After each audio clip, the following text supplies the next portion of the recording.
특별히 단기 선교 파송 주일 예배로 드립니다. 먼저 우리 서영호 형제가 원주민 단기 선교 파송을 받게 됩니다. 서영호 형제 앞으로 나옵시다.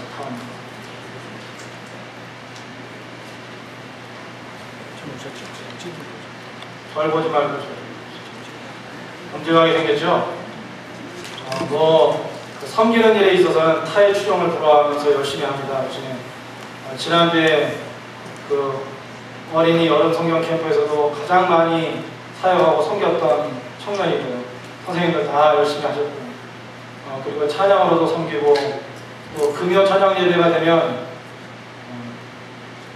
특별한 일이 없는 한은 맨 앞에 앉습니다. 맨 앞에 앉아서 제가 말씀 전할 때 저를 또렷하게 보고 아멘도 제일 크게 하고, 처음에 왔을 때는 아주 조그만 초등학생, 유년 학생이었어요. 그런데 이렇게 자라서 너무나 듬직하게.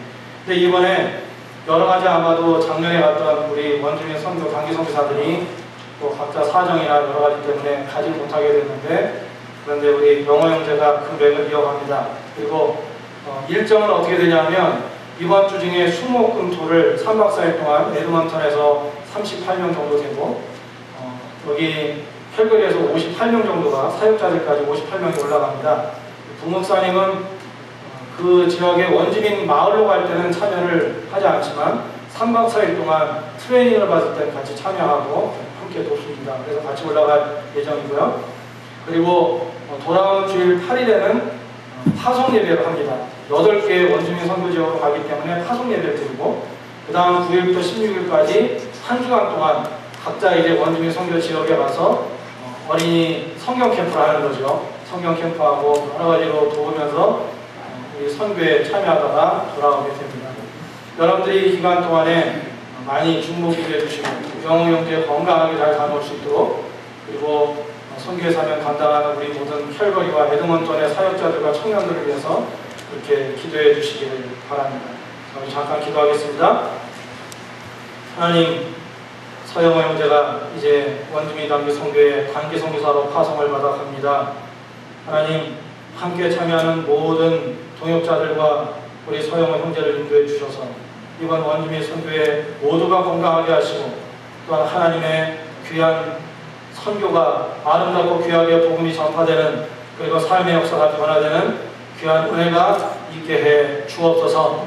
하나님, 우리가 이제 기도하겠사오니 중보기도할 때 매 순간마다 이 짧은 단기 선교의 특별 기간 동안 초기의 목적을 하나님이 기뻐하시는 많은 일들이 일어날 수 있도록 우리를 사용하시고 역사하여 주옵소서.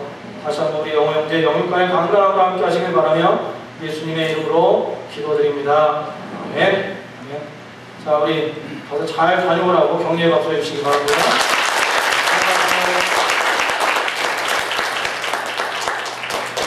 자, 그랬어요. 잘 열심히 담당하고 와서 지난번처럼 다녀와서 어떻게 했는지 혼자 가지만 와서 간증해야 된다 이렇게 얘기했어요. 기도해 주면서 그렇게 하겠다고, 잘 다녀오겠다고 했습니다. 자, 여러분, 예수님께서는 제자들에게 마지막 유언을 하신 적이 있어요. 그것이 오늘 강승희 자매님이 읽어주셨던 마태복음의 마지막 구절입니다. 예수님은 제자들에게, 자신의 사람들에게 이 세상에서 감당해야 할 가장 중요한 콜링, 사명을 얘기해 주셨습니다. 그래서 하나님을 믿는 사람이라면, 제자라면 사명이 있어야 합니다. 목표가 있어야 되고 목적이 있어야, 삶의 목적이 있어야 된다는 것이죠. 그럼 오늘 말씀을 시작하면서 여러분 기억해 보시고 한번 질문해 보시기 바랍니다. 여러분은 예수님이 주신 귀한 인생의 목적이 있으신가요? 여러분 왜 캘거리에 사시나요? 여러분 왜 직장에 사시고 직장에 일을 하고, 왜 여러분의 물질을 소유하려고 하고, 또 여러분들이 왜 인생을 살아가십니까? 여러분들의 삶의 가장 중요한 사명이 뭡니까? 이 세상에서 자기가 살아가는 목적을 분명히 아는 사람, 특별히 그 사명이, 그 목적이 괜찮은 사람, 좋은 목적을 가진 사람과 그렇지 않은 사람, 사명 없이 목적 없이 사는 사람은 정말 하늘과 땅의 차이를 갖게 됩니다. 오늘 예수님께서 그의 사랑하는 제자들에게 말씀하시는 사명을 다시 한번 기억하고, 여러분의 삶이 새로운 삶의 영역을 또 보고, 멋지게 다름질하는 그런 삶이 됐으면 좋겠어요. 오늘 말씀 보면 잘 읽으셨는데 한 번 더 읽을까요? 마태복음 28장 19절에서 20절입니다. 읽읍시다. 시작. 그러므로 너희는 가서 모든 족속으로 제자를 삼아 아버지와 아들과 성령의 이름으로 세례를 주고 내가 너희에게 분부한 모든 것을 가르쳐 지키게 하라. 올지어다 내가 세상 끝날까지 너희와 항상 함께 있으리라 하십니다. 이 말씀에 보면 이 말씀을 가장 중요한 것만 뽑으면 빨간색으로 되어 있는 것, 모든 족속으로 제자 삼아라는 말입니다. Go and make disciples of all nations. 가서 make disciples. 무엇보다 하나님의 사람이라면 꼭 해야 될 일인데 그것은 공부하는 일도 필요하고 일하는 일도 필요하고 물질을 소유하는 일도 필요하고 우리의 삶의 욕구, 나의 소원과 희망을 위해 나아가는 것도 필요하지만 하나님과 진짜 만난 사람이라면 제대로 된 하나님의 사람이고 제자라면 이 사명이 있어야 된다고 말하고 계세요. 그건 뭐냐면 가서 하나님의 사람들을 만들고 제자를 삼으라는 거예요. 그래서 이것은 선교의 대헌장이라고 불리기도 합니다. 그럼 따라해보세요. 예수의 온전한 제자 되어 세상을 변화시키는 선교 공동체. 이게 뭐 어디에 나오는 건지 아세요? 우리 교회의 사명선언이에요. 예수의 온전한 제자 되어 세상을 변화시키는 선교 공동체 되는 것. 이것이 우리 캘거리 제일감리교회가 캘거리에 존재하는 이유입니다. 우리 캘거리 제일감리교회가 이곳에 또 다른 하나님의 몸된 교회로 서 있는 이유는 그저 사람이 많아져서 부흥하고 교회의 모습을 일반적인 모습을 갖는 것이 아니라 우리 교회가 여기 있는 이유는 예수님의 온전한 제자된 사람들이 여기에서 점점 더 자라나서 영적 진화가 일어나고 영적인 체질이 변하고 예수님을 닮은 사람들이 한 사람 한 사람 점점 믿음의 체질이 있는 뿌리가 든든한 하나님의 사람들이 세워지고 그들을 통해서 세상이 변화되고 하나님이 원하시는 하나님이 하시고자 하는 선교들이 이루어질 수 있도록 하나님의 목적을 이룰 수 있도록 하기 위해서 바로 여기에 하나님의 교회가 캘거리 제일감리교회가 있다는 얘기죠. 이건 교회의 사명이지만 여러분 기억하세요. 이 사명은 여러분들의 가정이 이 땅에 존재하는 이유입니다. 여러분 가정의 목적이 뭡니까? 여러분 가정의 사명이 뭡니까? 목사님은 무슨 사명, 그냥 둘이 사랑해서 만나서 결혼하다 보니까 아이들 낳고 사는 거지. 뭔 가정생활 하는데 사명 또 합니까? 이렇게 얘기할지 모르지만 세상에서 가장 소중한 공동체가 뭔지 아세요? 저는 두 가지라고 생각해요. 하나는 가정이라는 것이고 패밀리, 홈. 또 하나는 처치, 교회입니다. 하나님의 몸된 교회. 하나님이 우리에게 주신 가정에 사명이 있어야 돼요. 여러분 가정의 사명이 무엇이어야 하냐면 우리 가정에 예수님의 진짜 제자들이 온전한 제자들이 여기에서 가정을 통해 성장하고 자라나 세워져서 세상을 뒤집는 변화시키는 선교 공동체, 하나님이 원하시는 그 일을 마음껏 해드리는 가정 되는 것, 이게 우리의 가정이 있는 목적이 되어야 돼요. 또 한 가지, 이것은 우리 각자의 하나님을 만난 영혼들의 삶의 목적이 되어야 한다는 것입니다. 우리의 목표이고 우리의 사명입니다. 신약성경에 이런 예수님의 사명을 잘 순종하고 마음속에 품고 살았던 대표적인 사람이 있습니다. 누굴까요? 여러분 누구라고 생각하세요? 바로 사도 바울입니다. 이 사도 바울 선생님은 예수님을 만나서 자기가 왜 살아야 하는지에 대한 목표성이 분명했습니다. 신약성경의 3분의 1을 그가 쓴 편지로 하나님께서는 신약성경이 되게 해주셨어요. 그만큼 대단했습니다. 그의 인생이 이렇게 생명력 있고 힘 있고 하나님 보시기에 아름다운 감동적인 삶을 살았던 이유는 예수님이 주셨던 마지막 그의 사명이 그의 삶 가운데 살아 움직였기 때문에. 저는 우리 교회가 정말 말씀드린 것처럼, 오늘 말씀드린 것처럼 우리 교회가 바울의 그 삶의 자체와 같이 캘거리 제일 감리교회가 생명력 있는 역사를 갖는 교회가 됐으면 좋겠어요. 여러분의 가정들이 됐으면 좋겠어요. 여러분 한 사람 한 사람의 영혼이 그렇게 평범한 크리스찬들, 없어도 되고 있어도 되는 수많은 이 세상에 크리스찬들, 힘없는 크리스찬들이 아니고 하나님께서 꼭 필요하고 저 친구 꼭 있어야 돼, 이렇게 생각할 수 있는 크리스찬들이 됐으면 좋겠어요. 그런 역사가 여러분 삶 가운데 일어날 줄로 믿습니다. 그렇게 될 줄로 믿습니다. 아멘 하는 자는 그대로 이루어질지어다. 할렐루야. 예. 사도 바울은 그래서 하나님을 만나고 주님을 만나고 거듭난 이후에 주님의 이 명령을 따라서 평생 자기의 삶을 거기에 맞춰서, 초점을 맞춰서 살았다는 거예요. 그래서 오늘 선교에 대한 주일이잖아요. 원주민 단기 선교 파송 주일이에요. 여러분 선교에 대해서 얼마나 잘 아시나요? 우리 교회 선교하니까 선교 아는 것 같긴 한데, 오늘 다시 한번 선교를 정리하고 배우는 시간으로 가졌으면 좋겠어요. 알고 계신 분들은 알았던 부분을 다시 한번 마음속에 새기면 되는 것이고, 이런 부분은 내가 잘 모르고 헷갈렸던 부분이다, 확실하게 정리가 안 된 부분이다 생각이 들었다면 오늘 선교에 대해서 분명하게 파악하고 아는 시간이 됐으면 좋겠어요. 사도 바울은 그래서 이렇게 표현했어요. 선교에 열정을 가졌던 사도 바울이 표현했던 아주 짤막한 두세 가지 정도만 오늘 소개하려고 해요. 그러면서 과연 나는 예수의 제자의 선교 열정이 있는가 생각해 보는 거예요. 한번 보겠습니다. 갈라디아서 6장 14절입니다. 읽습니다. 시작. 그러나 내게는 우리 주 예수 그리스도의 십자가 외에 결코 자랑할 것이 없으니. 우리 자매님들만 해보세요. 다시 한번 시작. 그러나 내게는 우리 주 예수 그리스도의 십자가 외에 결코 자랑할 것이 없으니. 예수의 사명을 품고 사는 사람들, 하나님이 원하시는 그 일들을 잘 행하고 살아갈 줄 아는 사람들, 이런 사람들의 인격이 하나가 나와요.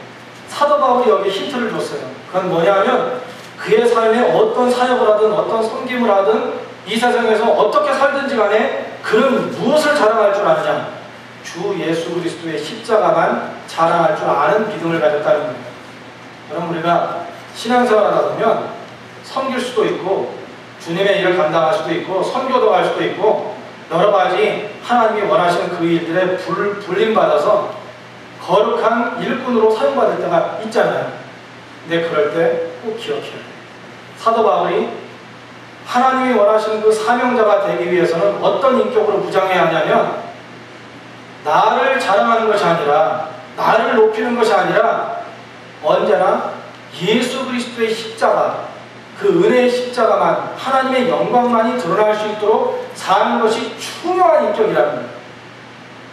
여러분 앞으로 인생을 살아가는 동안에 누군가가 여러분들 치하해두고 높여주고 여러분들의 업적을 가질 때가 있을 거예요. 살아가다 보면 그때 여러분들에게 하나님이 주시는 그 은혜를 흘려보내지 않는 은혜가 있길 바랍니다. 제가 목회하면서 보면 어떤 때냐면 열심히 사역도 하고 열심히 섬기기도 하고 하나님 일을 위해서 열심히 사역을 해요. 그런데 그 다음에 밑으로 새나가는 구멍을 막지 못하는 분들이 있어요. 그게 바로 여기 사도 바울이 얘기해주고 있는 이 믿음의 인격 덕목에 들어있는 이유입니다. 거기에서 내가 사람들에게 내가 인정을 받고 사람들에게 내 자신의 사역이 드러나게 되면 그때부터 하나님이 주시는 은혜는 없어지는 거예요. 어느샌가 구멍이 뻥 뚫려 있어서 옆구리 터지듯이 그 이후로 하나님의 은혜와 능력이 사라지게 된다는 거예요. 그러나 그때 하나님 사용받게 해주시면 감사합니다. 써주시면 감사합니다. 앞으로 사용해 주실 것을 바라보며 감사합니다. 이리 생각하고 겸손의 덕을 가지고 사도 바울처럼 십자가 외에 나는 자랑하지 않겠다라는 이 마음을 가지고 살 때 그때 하나님의 역사가, 하나님의 은혜가 충분히 우리에게 임하게 된다는 것입니다. 하나님의 선교를 위해서 꼭 필요한 마음 자세죠. 하나님 높이겠다는, 주님만 자랑해 보겠다는 이 마음 정말 중요해요. 사도 바울이 두 번째 얘기해 줍니다. 갈라디아서 6장 17절입니다. 읽읍시다. 시작. 이후로는 누구든지 나를 괴롭게 말라. 내가 내 몸에 예수의 흔적을 가져온다. 오늘 장로님하고 저하고는 제가 어떤 말씀, 어떤 성경 구절을 인용할 거라고 얘기하지 않았어요. 그런데 오늘도 장로님 영적으로 통한 부분이 있어요. 기도하셨는데 바울이 가졌던 흔적과 같이 이렇게 기도하시더라고요. 그렇습니다. 오늘 제가 질문 한번 해볼게요. 여러분, 하나님의 선교 어떤 의미일까요? 여러분, 선교 그러면 어떻게 정의를 하고 싶으세요? 선교가 무엇이죠? 대답 좀 해보세요. 선교가 무엇입니까? 하나님의 선교가 무엇일까요? 오늘 사도 바울이 얘기해주고 있어요.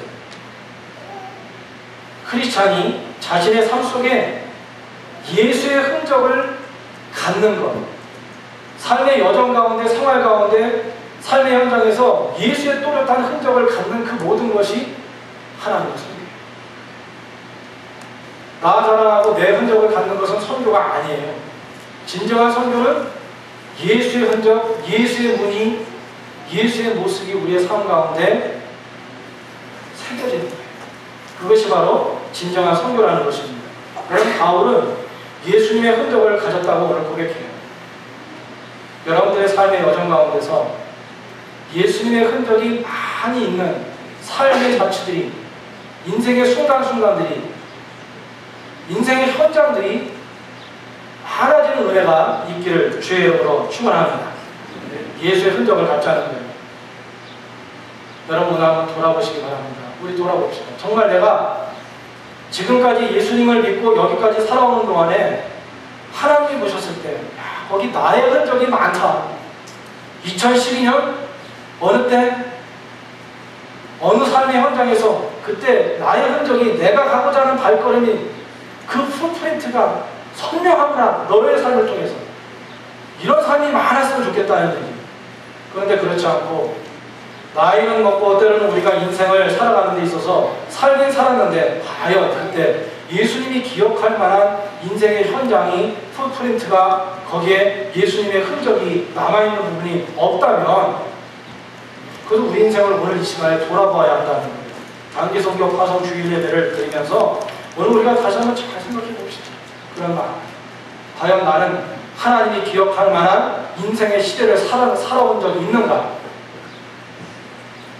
정말 나는 그런 인생의 흔적이 있는가? 누구에게 간증한다고 하고 말할 수 있을 때, 주님 앞에 섰을 때, 하나님, 우리 주님, 저는 이런 상황 가운데서 주님의 흔적을 담기 위해서 살다가 왔어요. 이렇게 말할 수 있는 그런 나의 삶의 흔적이 있을까? 굉장히 중요하죠. 이 부분. 한국에서 앙케이트를 했답니다. 신앙 앙케이트. 정말 하나님의 교회에서 중요한 일들, 원하는 일이 무엇인가 그래서 항목들을 쭉 정해서 앙케이트를 했더니, 그랬더니 제일 많은 퍼센트, 38% 이상 나온 항목이 뭐냐면, 교회의 부흥보다 크리스찬들이, 교회가 한 사람 한 사람이 진짜 예수처럼 성숙하게 되는 일, 이게 제일 중요하다고 했어요. 이 얘기가 무엇입니까? 주님을 믿는 사람들도, 하나님을 믿는 크리스찬들도 마음으로는 영적인 특별한 건강한 진화를 하고 싶은 거예요. 예수 닮는 인생의 현장에 있고 싶은 거예요. 그저 교회 왔다가 시계추처럼 왔다 갔다 하거나, 아니면 하나님과의 만남 가운데서 나는 진짜 예수님 만나서 이렇게 살아계신 하나님을 간증할 수 있다. 내 삶을 한번 온통 집중해서 드려본 적이 있다. 하나님께서 나를 멋지게 사용하신 적이 있다. 라고 말할 수 있는 그런 성숙함, 크리스찬의 믿는 자들의 성숙함이 중요하다라고 그렇게 고백하고 있는 사람들이 38% 이상이라는 거예요. 그런데 여러분, 안타깝게도 그럼에도 불구하고 우리 자신들이 예수 안에서 성숙한 자리로 나아가려고 할 때는 우리가 거기에 실행력이 부족하다는 거예요. 믿음이 없다는 거예요. 진짜 신앙이 없다는 거죠. 선교는 그런 면에서 참 중요해요. 선교. 그래서 이 선교 마인드를 마태복음 28장 19절에서 20절에 예수님이 유언과 같이 우리에게 주신 말씀, 제자라면 이 사명 없으면 제자가 아니다, 진짜 제자 아닐지도 모른다 하고 퀘션 마크를 붙여주신 것처럼 우리가 진짜 그 사명이 있는가? 분명히 돌아봐야 해요. 지금 오늘 예배 시간에도 성령님의 음성을 듣고 내가 진짜 하나님이 원하시는 그 일을 위해서 쓰임받을 만한 준비된 자인가 생각해 보아야 한다는 것입니다. 또 하나 한번 우리 생각해 볼까요? 그러면 이 선교라고 했는데, 예수의 흔적을 갖는 게 선교라고 했는데, 그러면 우리가 흔적을 남겨야 할 그 선교의 영역들은 어딜까요? 선교의 종류들은 어떤 게 있을까요? 자, 생각해 보세요. 그럼 선교 그러면 어떤 생각이 먼저 드세요? 선교. 선교의 종류는 어떤 종류가 있을까요? 선교 종류는 오늘 세 가지만 간단하게 말씀을 드릴게요. 기억하시기 바랍니다. 첫째는 장기 선교입니다. 장기 선교, 선교의 종류. 오늘 교육이라고 했으니까 장기 선교는 10년 이상 내가 선교사가 되겠다 하고 모든 거 다 뒤로 하고 선교 현장에 가서 선교사가 되는 거예요. 야전 사령관처럼 가서 선교의 역사의 삶을 감당하는 게 바로 장기 선교입니다. 우리 교회에도 장기 선교사들이 있죠. 중국의 선교사님, 방글라데시의 선교사님, 인도의 선교사님, 북한의 선교사님들이 있습니다. 이렇게 장기 선교하는 선교가 있어요. 또 하나는 뭐냐면 오늘 서영호 형제가 파송받는 단기 선교입니다. short-term mission trip. 일주일일 수도 있고 2주일일 수도 있고 3개월일 수도 있습니다. 3개월 이하를 얘기할 때, 선교적 마인드를 가지고 얘기할 때 단기 선교라고 얘기합니다. 단기 선교. 저는 이 단기 선교를 이렇게 표현하고 싶어요. 우리 남자들 군대 다녀본 분들 많잖아요. 군대 처음에 가면은 처음에 무엇을 합니까? 어떻게 하죠? 훈련소에 들어갑니다.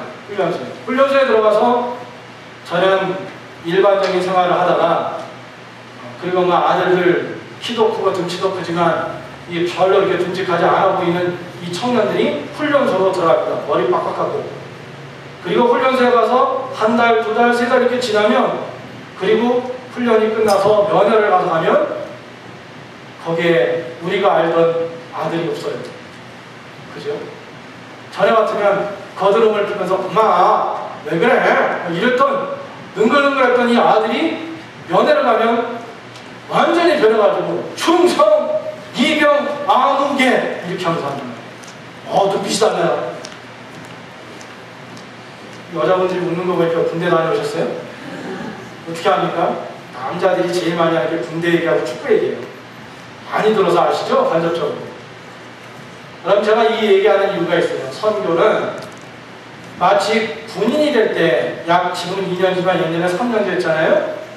그 기간 동안 군인이 되어서 살지만 그 군인이 되기 위해서 첫 번째 특별 훈련의 기간을 통과하잖아요. 우리가 평생의 인생을 살아가면서 하나님의 선교를 잘 감당한 일꾼이 되려면 때로는 특별 훈련소에 들어갈 필요가 있어요. 그래서 하나님께서 특별 훈련소 필요한 사람들을 모아요. 그래서 보내주신 것이 바로 저는 단기 선교의 현장이라고 생각합니다. 단기 선교의 현장에 하나님께서 불러주시면 하나님께서 거룩한 일을 위해서 영적 전사로 불러주시려고 나를 이렇게 부르셨구나 생각하고 만세 아멘하고 가야 됩니다. 그 훈련 잘 받아야 제대로 된 군사가 되는 거예요. 크리스찬도 그때가 되면 가시는 게 좋아요. 서영호 형제 이번에 가기 잘했어요. 아멘. 우리 여러분들도 앞으로 우리의 삶의 현장 가운데서 하나님께서 그 특수 현장에 가라 하고 여러분들에게 다가서시거든. 일단은 앞으로 멋진 크리스찬으로 살고 싶으시거든. 그 기회를 놓치지 않고 꼭 참여하는 여러분들이 되기를 축원합니다. 대답 다 하셨어요? 제가 다 들었습니다. 우리 교회 앞으로 더 하나님께서 역사하시는 교회로 이렇게 사용받으리라고 저는 생각이 듭니다. 이렇게 아멘 하시는 분들이 그 현장에 가면 지금까지 루틴하게 크리스찬으로 살고 직장 다니고 가정생활하고 믿음생활할 때 그냥 평안하게 살다 보면 이게 주님을 더 열심히 주님을 붙들고 살고 하나님만 바라봐야 되는데 신앙은 뚝 떨어지고 시험거리는 많아지고 내 생각이 늘 좁아지고 내 가족, 내 가정, 내 자녀 아니면 내 작정이 삶을 전부 잘고 그 안에 동그란데 조그만 껍질에 들어가가지고 일이 터지고 저리 터지고 일이 흐르면서 어지럽다고 하는 그런 모습으로 사는 크리스찬들이 어느 순간에 갑자기 뻥 힘을 내서 믿음의 힘을 내서 그 껍질을 깨고 나비가 되듯이 누에가 나비가 되듯이 말이에요. 그렇게 나오는 현장에 그 단기 선교 현장에 선교 현장에 트림을 가더라도요. 그렇게 될 때 우리의 삶이 새로운 눈으로 우리 인생을 보게 된다는 거예요. 제가 이렇게 목이 터져라 얘기하는데 우리가 만약에 단기성교 갑시다 그랬는데 여러분 한 명도 안 가면 안 되겠죠? 하나님이 여러분 저를 통해서 말씀해 주시는 것입니다. 여러분 이 시간에 원하기는 오늘 여러분들이 대답하는 그 대답에 효력이 있어서 여러분 모두가 정말 그 현장에서 예수의 그 이름으로 주의 복음을 전파하고 주님의 사람으로 강건하게 되는 그런 특별한 인생이 열려지기를 다시 한번 주의 이름으로 축원합니다. 할렐루야. 선교 현장은 이렇게 많아요. 자, 그러면요 이번에는 이렇게 선교 현장이 단기 선교도 있고 장기 선교도 있다고 했는데 마지막 선교 현장이 있다는 거 아십니까? 선교 그러면 여러분 생각할 때 아울리치 생각해요. 중국 가고 북한 가고 인도 가고 방글라데시 가고 아니면 멕시코 가면 그러면 선교 현장에 간다고만 생각합니다. 그런데 또 하나 잊지 말고 우리들이 기억해야 될 선교 현장이 있습니다. 그 선교는 뭐냐면 생활 선교입니다. 생활 선교. 따라해보세요. 생활 선교. 그 이야기는 뭐냐면 언제 어디서나 어느 곳에 있든지 선교사의 마인드를 가지고 선교사처럼 살면 내가 지금 오늘 살아가는 가정이 내가 일하고 있는 일터가 가정이 교회가 삶의 현장이 다 선교지라는 거예요. 오늘 예배 드리고 선교 파송 예배 드리고 나갈 건데 서영호 형제만 단기 선교 파송자로 단기 선교사로 나가는 거고 여러분들은 어떤 선교사냐면 생활 선교사로 삶을 하나님께서 주신 삶의 현장으로 나간다 그렇게 생각하셔야 돼요. 그래서 어느 교회에서 그렇게 했다고 주에 우리는 지금 선교의 현장으로 나갑니다. 이렇게 써있다고 영어로. 매일매일이 선교 현장으로 나가는 선교사입니다. 우리 모두가 선교사라는 거예요. 이렇게 단기 선교는 여러 가지 영역의 선교들이 있어요.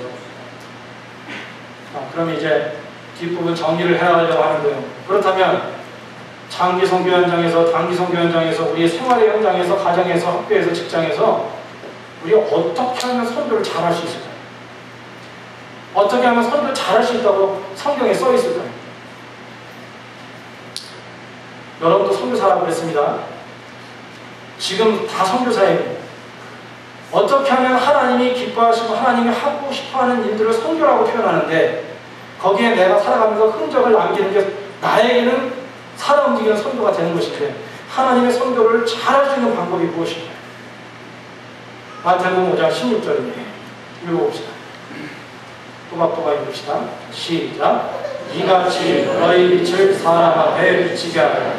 저희로 너희 착한 행실을 보고 하늘에 계신 너희 아버지께 영광을 돌리게 하라. 선교 방법 어떻게 하는 거냐? 우리의 능력을 하는 거 아니에요. 선교 많이 했었으니까 그 노하우 있으니까 선교한다? 조금은 필요하지만 그거로 아니에요. 내가 교회에서 믿음 생활 많이 했고 신앙 경력이 있으니까 선교 잘한다. 도움은 되겠지만 그게 원초적인 프린시플이 아니라는 거예요. 하나님의 선교를 잘하기 위해서 꼭 필요한 것은 바로 착한 행실이에요. 착한 행실. 다른 말로 하면 예수 닮은 모습으로 하면 되는 거예요. 진짜 예수님 닮은 행실로 생각으로 삶으로 말과 행동으로 살아가는 게 선교를 가장 잘하는 메소드예요. 방법이라는 거예요. 열심히 선교는 잘하는데 섬기긴 잘하는데 예수님을 닮지 않은 모습으로 우리가 선교하고 사역하고 섬기면 아무 소용이 없다는 것이죠. 오늘 우리 함께 기억합시다. 하나님의 선교는 어떻게 이루어지느냐?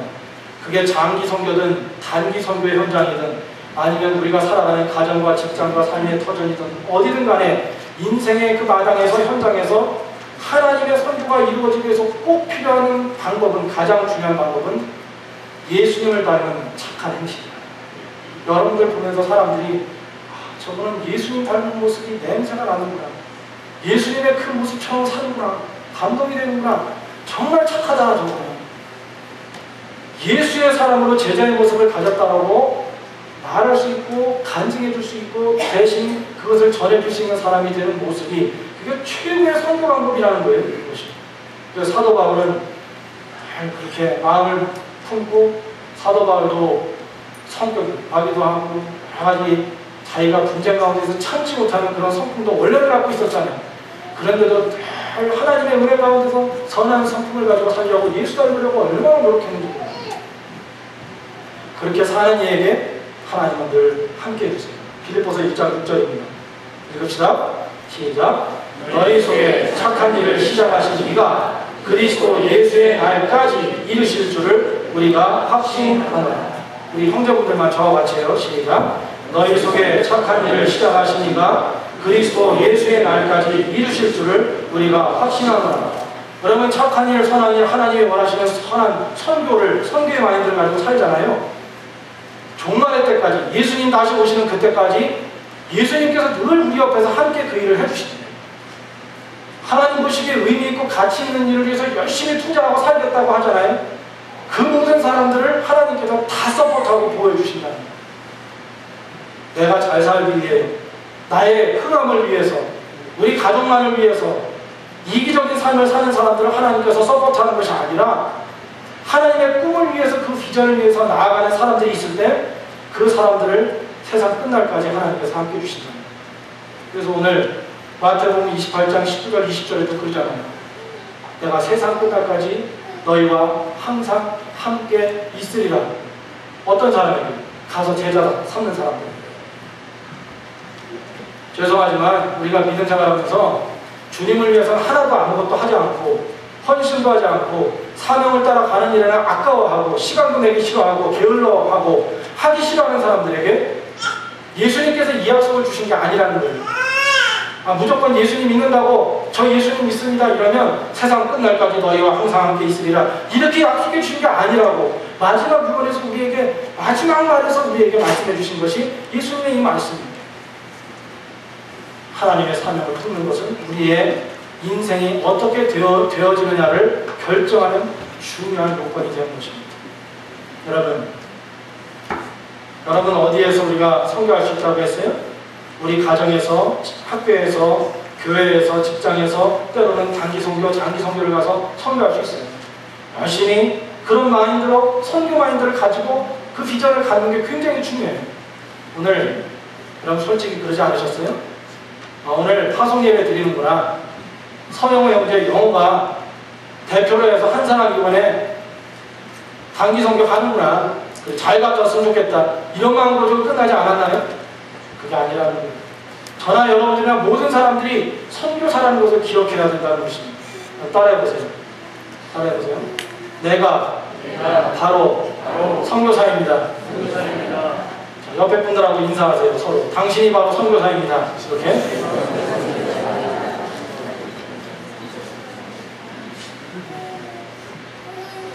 그렇게 긍정하시나요? 여러분이 바로 선교사입니다. 다시 한번 할게요. 여러분이 바로 하나님의 선교사입니다. 그 몇 명 안 되는 선교사님들 아프리카, 인도, 우리 미전도 정도 보낸 그분들만 선교사가 아니라는 거예요. 제 말이 틀리나요? 제가 잘못된 얘기를 한 건가요? 예수님이 마지막 숨꾸러져서 그리고 십자가 못 박혀 돌아가신 다음에 하늘로 승천하시기 전에 제자들이 이 얘기 꼭 들어야 되는데 잊어버리면 안 돼. 이거 안 되면 제자의 모습이 아닌데 중심에 제자가 아닌 사람의 홀만 있는 건데 그래서 이렇게 얘기했던 이 이야기 아닌가요? 맞잖아요. 우리 자신이 선교사예요. 내가 선교사예요. 예수 닮아야 돼요. 그게 우리의 신앙의 목표고 삶의 목표인 것입니다. 오늘 덥고 멋지고 예배 드리는 데는 별로 좋은 그런 환경은 아니지만 워낙에는 분명히 이 주제 내가 바로 이 세상에 주님의 선교사다. 나 선교사다. 선교 돕는 사람 아니고 내가 선교사다. 그러니까 때로는 저기 먼저 가서 장기 선교사를 돕는 선교사의 역할, 시너지 동행자로 동역자로 이렇게 함께 동역하는 거 그럴 수는 있지만 기본적으로 난 선교사다. 이 마음이 여러분 마음속에 사라지지 않았으면 좋겠어요. 그 마음. 찬양 하나 했으면 좋겠습니다. 예수가 함께를 찬양 이 찬양 한 번 더 하죠. 그리고 제가 말씀을 정리하도록 합니다. 예수 닮기를 뒤에 악보가 있을 거예요. 가사 잘 생각하시는 분 고백하세요. 내가 바라는 예수 닮기를 예수 닮기를 내가 원하네. 하나님 사랑 한없는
일어날 줄로 믿습니다. 제가 이제 말씀을 이제 마치려고 해요. 여러분 정말 선교는 어떤 것이냐? 이 뒤에 안 나와서 제가 읽어드리려고요. 여기 썼었는데 선교가 어떤 것이냐? 선교는 삶이 바로 선교다. 이렇게 생각해보면 좋을 것 같아요. 예수 닮아 예수처럼 사는 것이 선교입니다. 나는 죽고 예수로 사는 것이 선교라고 저는 생각합니다. 여러분 오늘 주보에 보면은요, 주보에 살며 생각하며 부분에 베푸는 법이라는 그런 그림이 있어요. 돈이 없어도 베풀 수 있는 7가지 방법 해가지고 여러 가지 있거든요. 이거 한번 보고 마칠게요. 여러분 이 세상에서 정말 예수님을 닮은 사람들, 예수님의 마음을 닮아서 희망을 주고 행복하게 만드는 선교의 현장을 만들 수 있는 여러분들이 되시길 바랍니다. 그러기 위해서는 이런 베풀 수 있는 방법들이 있대요. 첫째는 밝게 웃어주기. 옆에 있는 분들 보시면서 한번 보시고요. 당신의 미소는 10,000,000불짜리입니다. 이렇게 나누세요. 당신의 미소는 10,000,000불짜리입니다. 예.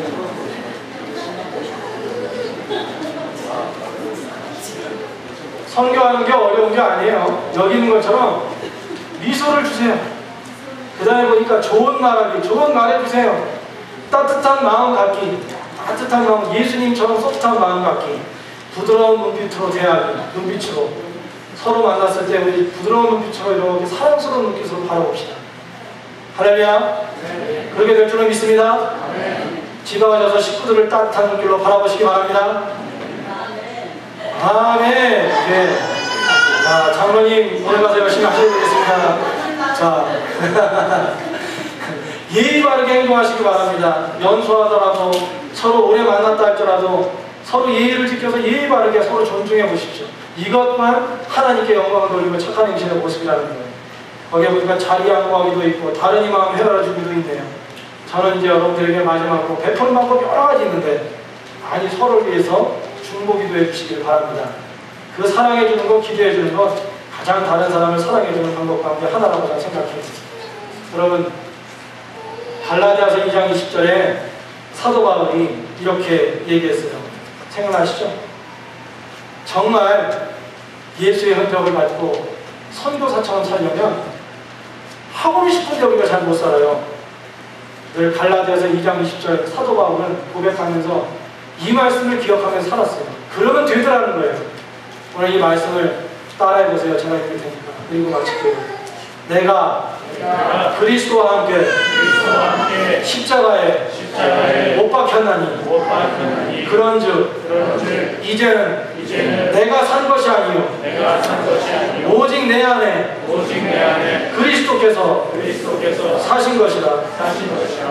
그렇습니다. 진짜 선교하는 사람, 하나님 예수님의 흔적 가지고 사는 사람, 어느 누구 평범한 크리스찬보다 그 삶의 흔적을 볼 때 예수님이 함께 하셨던 그 발자국이 너무 많다.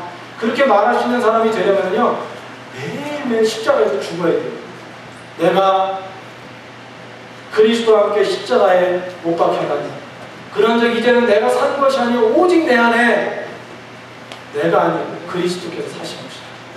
매일 죽으면, 매일 사망하면, 하루에도 몇 번씩 사망해버리면, 내 옛자와 내 소품과 내 체질이 사망해버리면, 그러면 우리 안에서 우리를 구원하시 십자가에 공유 주신 예수님께서, 성령님께서 살아주신다.